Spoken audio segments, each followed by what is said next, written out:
నమస్తే ఓరుగల్లు 9 నేషన్ టీవీకి స్వాగతం. మాటిస్తే కాంగ్రెస్ వెనకడుగు వేయబోదని సీఎం రేవంత్ రెడ్డి అన్నారు.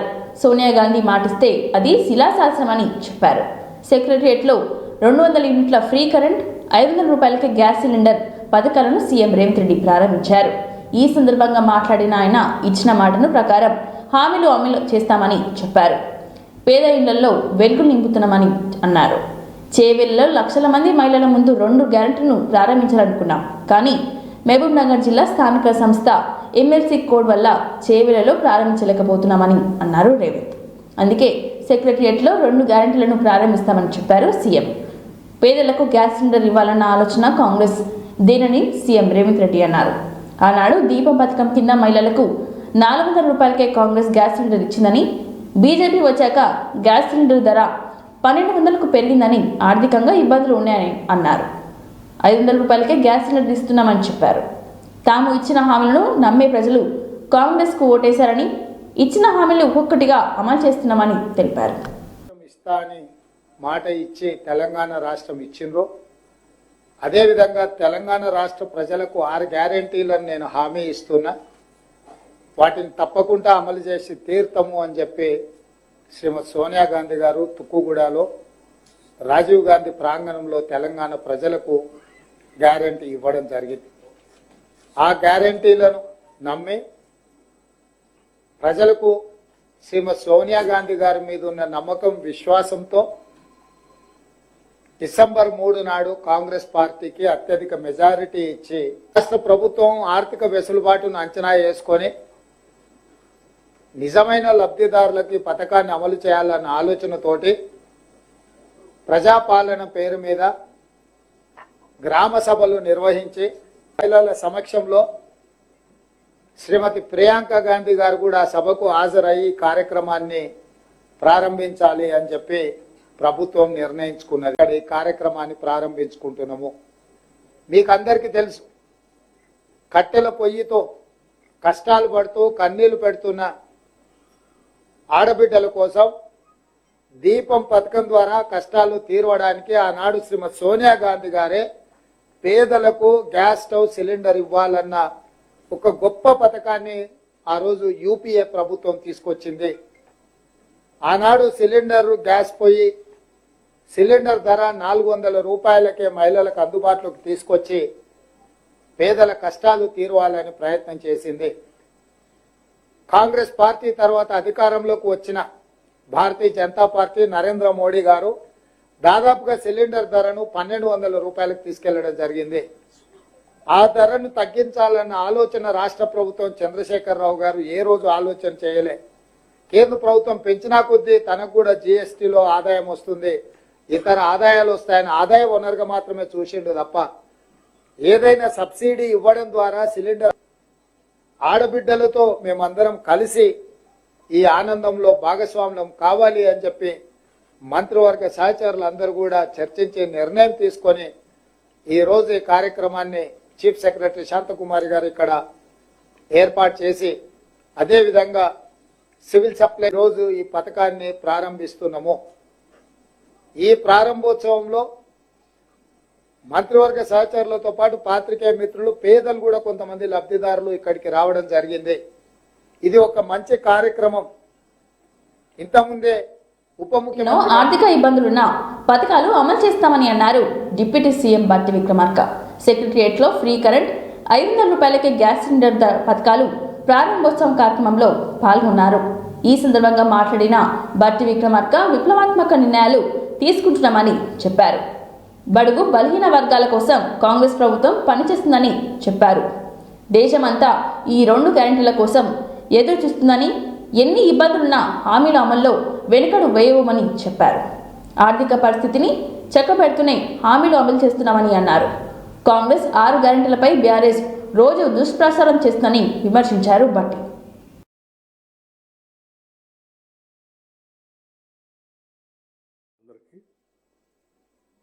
తోటి శాసనసభ్యులందరికీ, రాష్ట్ర ప్రభుత్వ ఇది దేశమంతా ఎదురు చూస్తున్నటువంటి కార్యక్రమం. తెలంగాణలో కాంగ్రెస్ పార్టీ 6 గ్యారంటీల్ని ప్రకటించింది. 6 గ్యారంటీల ప్రకటన ఒక విప్లవాత్మకమైనటువంటి ఆలోచనలతో కూడినటువంటి నిర్ణయాలు. రాష్ట్రంలో ఉన్నటువంటి పేద బడుగు బలహీన వర్గాలకి మధ్యతరగతి కుటుంబాలకి పెద్ద ఎత్తున ఉపయోగపడేటువంటి గ్యారంటీల్ని ప్రకటించింది. కానీ ఆ గ్యారంటీల్ని తెలంగాణలో వచ్చినటువంటి కాంగ్రెస్ ప్రభుత్వం అమలు చేస్తుందా లేదా అనేటువంటి ఆలోచనలో ఈ రాష్ట్రం వైపే దేశం అంతా చూస్తా ఉంది. తెలిసిందే ఈరోజు రాష్ట్రం ఆర్థిక పరిస్థితి కానీ గత 10 ఏళ్లు పరిపాలన చేసిన టీఆర్ఎస్ ప్రభుత్వం ధనిక రాష్ట్రంగా ఉన్నటువంటి ఈ రాష్ట్రాన్ని ఏ రకంగా అప్పులు పాలు చేసింది. ఇప్పుడు కూడా ప్రతిరోజు ఈ గ్యారంటీలు అమలు చేయడం కోసం కసరత్తు చేస్తూ అక్కడ ఇక్కడ అరకొరగా దొరికేటువంటి నిధులను కూడా పోగేసి దోబరా ఖర్చును తగ్గించి అడ్డగోలుగా వాళ్ళు చేసినటువంటి కార్యక్రమాలన్నింటినీ నిలువరించి ప్రజలకు ఇచ్చినటువంటి హామీలు, ప్రజలకు అందించాల్సినటువంటి పాలన, ప్రజలకు ఇవ్వాల్సిన జీతాలు వాటన్నిటినీ సక్రమంగా ఇచ్చేటువంటి అత్యంత జాగ్రత్తతో ఈ ఆర్థిక పరిస్థితిని ప్రణాళికాబద్ధంగా తయారు చేసుకుంటూ యావత్ మంది ఈ నిధులు నేరుగా కన్స్యూమర్స్ కి అందించడం ప్రభుత్వం యొక్క సంకల్పం, లక్ష్యం కూడా అని చెప్పి మీ అందరికీ రాష్ట్ర ప్రజలకు కూడా తెలియజేస్తా ఉన్నాం. ఎన్ని ఇబ్బందులున్నా, ఎన్ని అప్పులున్నా, ఎన్ని రకాలైనటువంటి ఒడిదుడుకులున్నా మేము ప్రజలకు ఇచ్చినటువంటి వాగ్దానాలను తూచా తప్పకుండా అమలు చేస్తామని చెప్పడానికి ఇంతకంటే నిదర్శనాలు ఏమి అవసరం లేదని కూడా ఈ సందర్భంగా మనం చేస్తా ఉన్నాం.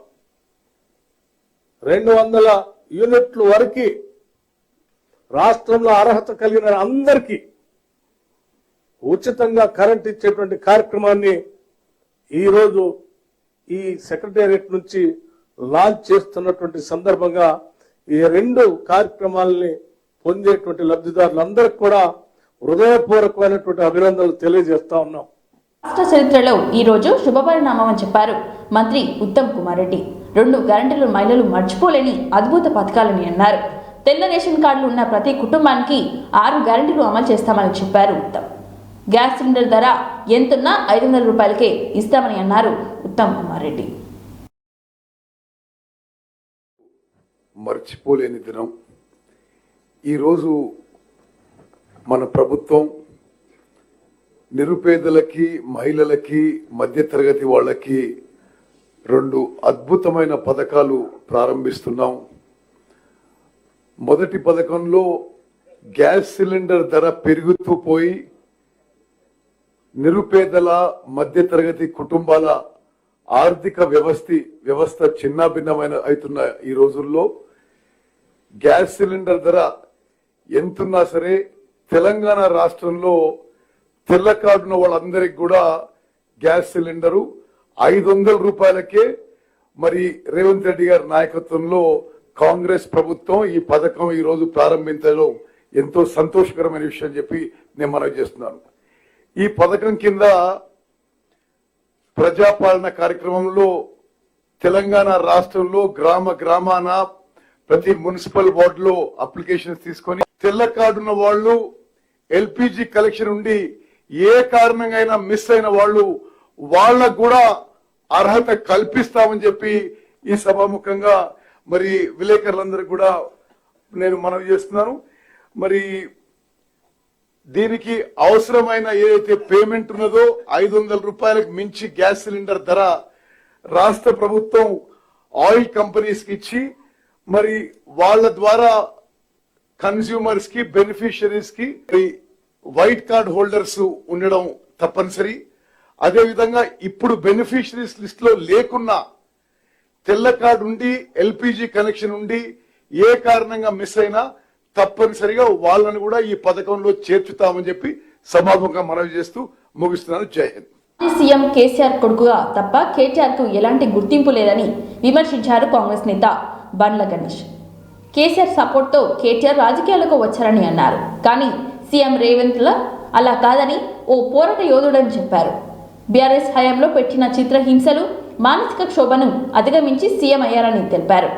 కేటీఆర్ చుట్టూ వైఫై లాగా ఈగో ఉందని అన్నారు బండ్ల గణేష్. రేవంత్ సీఎం కావడంతో కేటీఆర్ బాధపడుతున్నారని ఎద్దువా చేశారు. సీఎంను నేరుగా ఏమీ అనలేక 100 యూట్యూబ్ ఛానళ్లు పెట్టి తిట్టిస్తున్నారని గణేష్ ఆరోపించారు. కేటీఆర్ కాల్ చేస్తే ఆ పార్టీ అభ్యర్థులు పారిపోతున్నారని, అలాంటిది కేటీఆర్ను సీఎం అభ్యర్థిగా ప్రకటిస్తే బీఆర్ఎస్కు 3 సీట్లు కూడా రాలేకపోయేవని విమర్శించారు. పొలిటికల్ లీడర్గా కేటీఆర్ డిజాస్టర్ అని చెప్పారు. మా ప్రభుత్వంపై మాట్లాడుతున్నా అన్న. మా ప్రభుత్వంపై గౌరవ మాజీ మంత్రివర్యులు, మాజీ ముఖ్యమంత్రి శ్రీ కేసీఆర్ గారి అబ్బాయి అని ఎందుకు అంటున్నానంటే, ఆయన వాళ్ళ నాన్న పేరు చెప్పుకొని రాజకీయాల్లోకి వచ్చారు కాబట్టి, తండ్రి పేరుని అడ్డం పెట్టుకొని అమెరికాలో నుంచి వచ్చి మా నాన్న రాజకీయాలు చేస్తున్నాడు కాబట్టి నేను కూడా చేస్తాను మా నాన్నదని తీసుకొని వాళ్ళ నాన్నగారిని వారసత్వాన్ని పుచ్చుకొని రాజకీయాలు చేస్తున్నాడు కాబట్టి కేసీఆర్ గారి అబ్బాయిగానే మేము చూస్తాం ఆయన్ని. కేటీఆర్ గారి గురించి మాట్లాడుతూ మా ముఖ్యమంత్రి గారిని కష్టపడి కష్టాన్ని ఇష్టంగా చేసుకొని ప్రజా సమస్యను తన సమస్యగా చేసుకొని 17 ఏళ్ల సుదీర్ఘ పోరాటం చేసి ఏ వారసత్వం లేకుండా, ఏ బ్యాక్గ్రౌండ్ లేకుండా, ఏ చరిత్ర లేకుండా ఒక రైతు బిడ్డలా పుట్టి కొండారెడ్డిపల్లి నుంచి తెలంగాణ రాష్ట్రానికి ముఖ్యమంత్రి అయ్యేదాకా 1 మ్యాన్ షో, ఒకటే పోరాట యోధుడిగా తన రాజకీయ ప్రయత్నించి మీరు పెట్టిన చిత్రహింసలు, మీరు పెట్టిన మానసిక క్షోభ, మీరు పెట్టిన ఆఖరికి తన కన్న కూతురు పెళ్లికప్పుడు కూడా మీరు పెట్టి జైల్లో పెట్టి మీరు పెట్టిన ఇబ్బందులన్నీ తట్టుకొని రాష్ట్రానికి ముఖ్యమంత్రిగా అయి 6 గ్యారంటీలను ఇచ్చిన హామీలను అద్భుతంగా అమలు చేస్తూ స్వచ్ఛమైన పరిపాలన, నీతివంతమైన పరిపాలన, నిజాయితీ గల పరిపాలన అందరికీ అందిస్తూ ఈరోజు భారతదేశంలో ప్రతి ఒక్క ముఖ్యమంత్రి మన ముఖ్యమంత్రి వైపు చూస్తూ రేవంత్ రెడ్డి గారు అద్భుతంగా చేస్తున్నాడు, తెలంగాణ రాష్ట్రంలో పరిపాలన బ్రహ్మాండంగా జరుగుతుంది, నీతివంతమైన పరిపాలన జరుగుతుంది చెప్పుకునే స్థాయికి తీసుకొచ్చినట్టు 2.5 నెలలు 3 నెలలు కూడా కాలేదు ఈ ప్రభుత్వంలో. తట్టుకోలేక బాధపడుతూ కేటీఆర్ గారి చుట్టూ ఏముంటుందంటే, మన చుట్టూ వైఫై ఉన్నట్టు ఆయన చుట్టూ విపరీతంగా ఈగో ఉంటుంది. ఆ ఈగో తెంచుకోవాలంటే కొంచెం కష్టం.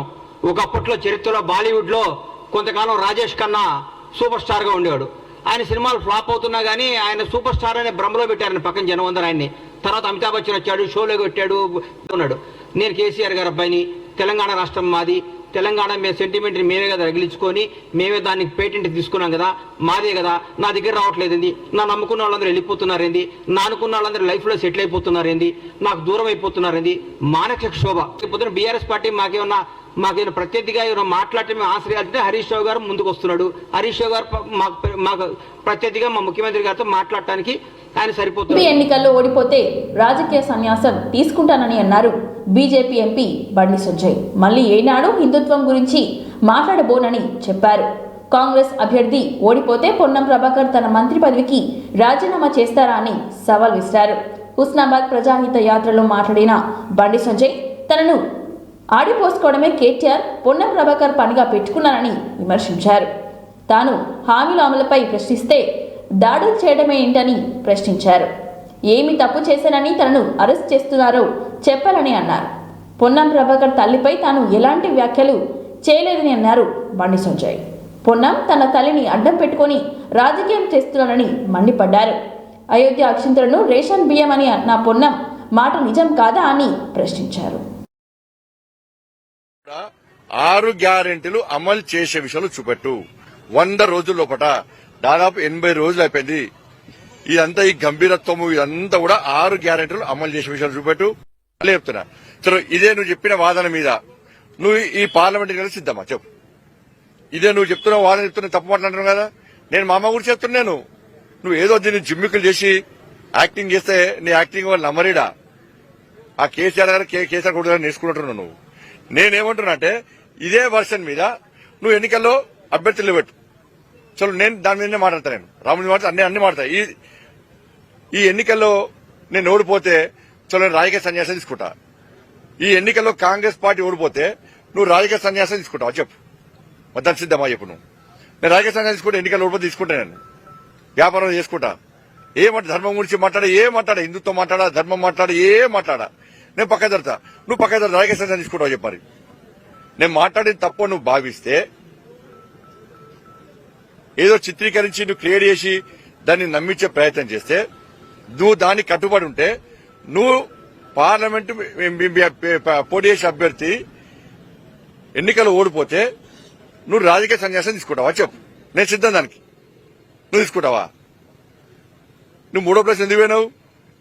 పార్లమెంట్ ఎన్నికల్లా కరీంనగర్ ఎన్నికల్లో 3వ ప్లేస్ ఎందుకు పోయినావు? ఈడికి ఎందుకు వచ్చినావు చెప్పరాదు మరి. ఇంకా మాట్లాడితే నీ జోలికి రాలే నేను. నువ్వంటే ఒక గౌరవం ఉండే, ఒక ప్రేమ ఉండే, కానీ దాన్ని పిరికితనంగా తీసుకుంటున్నట్టు నువ్వు. మేము పిరుకోలేం కాదు, నాకు 100 కేసులున్నాయి, 2 సార్లు జైలుపోయినా. ఇక్కడ మా కార్యకర్తలు అందరు జైలుపోయారు, అందరి మీద కేసులున్నాయి.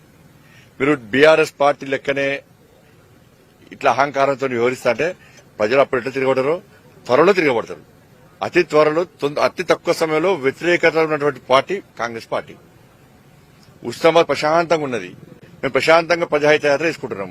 వీళ్ళు చిచ్చు పెట్టి ఉస్మానాబాద్ లో మొత్తం శాంతి భద్రత సమస్య సృష్టించి, ఒక అలజడి సృష్టించి, రెచ్చగొట్టే వాతావరణం సృష్టించి ప్రశాంతంగా ఉన్న ఉస్మానాబాద్ ప్రశాంతంగా రాజకీయ డ్రామాలకు తెరలేపారని ఫైర్ అయ్యారు మంత్రి పొన్నం ప్రభాకర్. కరీంనగర్ లో బండి సంజయ్ మాట్లాడుతూ రాముడు అయోధ్యలో పుట్టాడేందుకు గ్యారంటీ ఏంటని కాంగ్రెస్ నేతలు అంటున్నారని, రాముడు అయోధ్యలో పుట్టినట్లుగా చారిత్రక ఆధారాలు ఉన్నాయని, మరి మీరు మీ తల్లికే పుట్టారనేందుకు గ్యారంటీ ఏంటని సంచలన వ్యాఖ్యలు చేశారు. బండి వ్యాఖ్యలపై మంత్రి పొన్నం ప్రభాకర్ కౌంటర్ ఇచ్చారు. ఎన్నికల ప్రచార సందర్భంగా తాను బండి సంజయ్ని ప్రశ్నించారు. 5 సంవత్సరాల పదవి కాలంలో బండి సంజయ్ కరీంనగర్ పార్లమెంట్ పరిధిలో ప్రజలకు ఏం చేశారని ప్రశ్నించారు. శ్రీరాముడు పేరు మీద ఓట్లు అడగడం కాదు, మీరు నిజంగా నియోజకవర్గ ప్రజలకు ఏం చేశారో చెప్పాలని అన్నారు.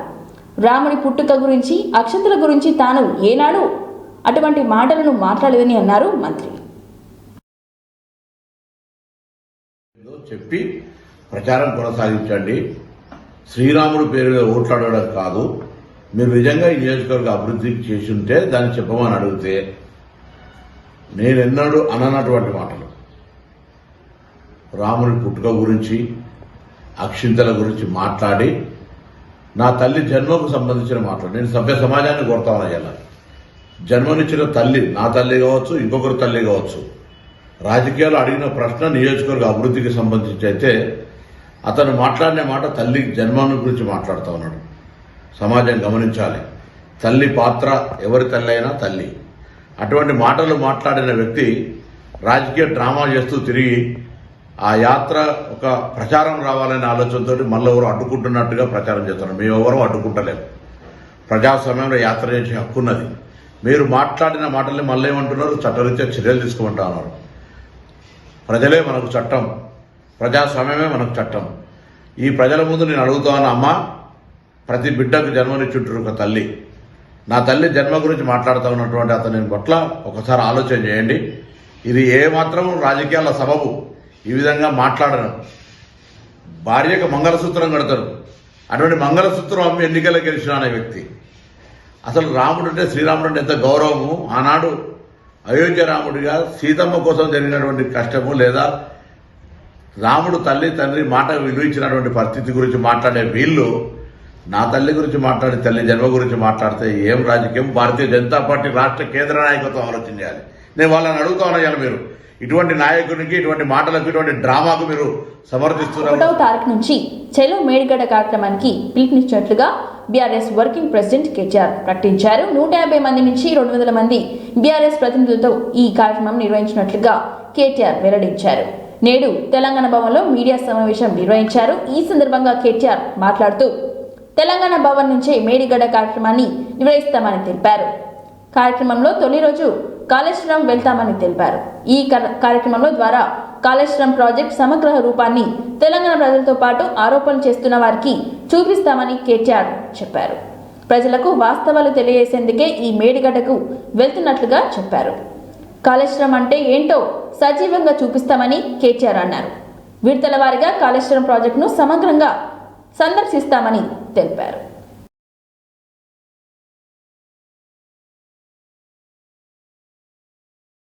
మార్చి 1వ తారీఖు నుంచి చెలో మేడిగడ్డ కార్యక్రమానికి ఇప్పటిదాకా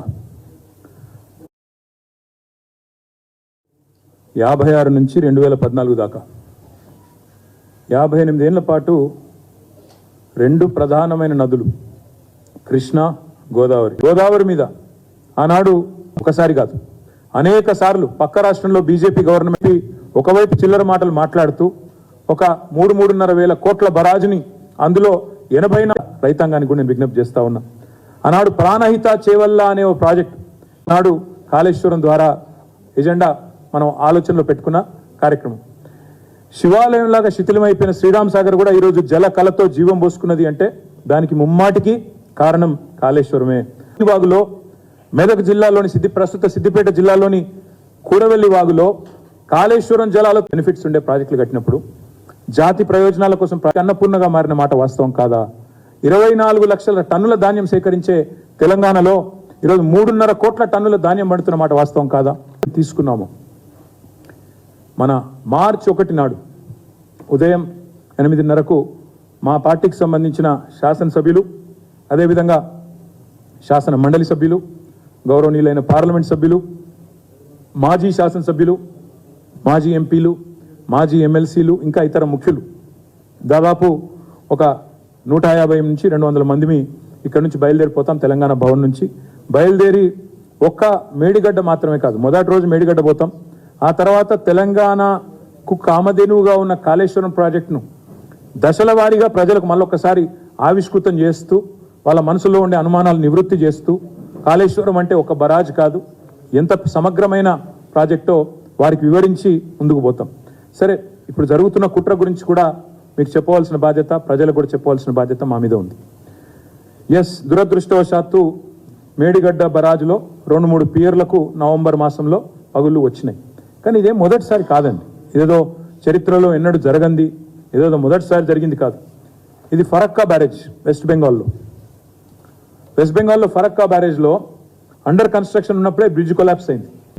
కడెం మొదటి వరదకే మొత్తం కొట్టుకుపోయింది 50 ఏళ్ళు.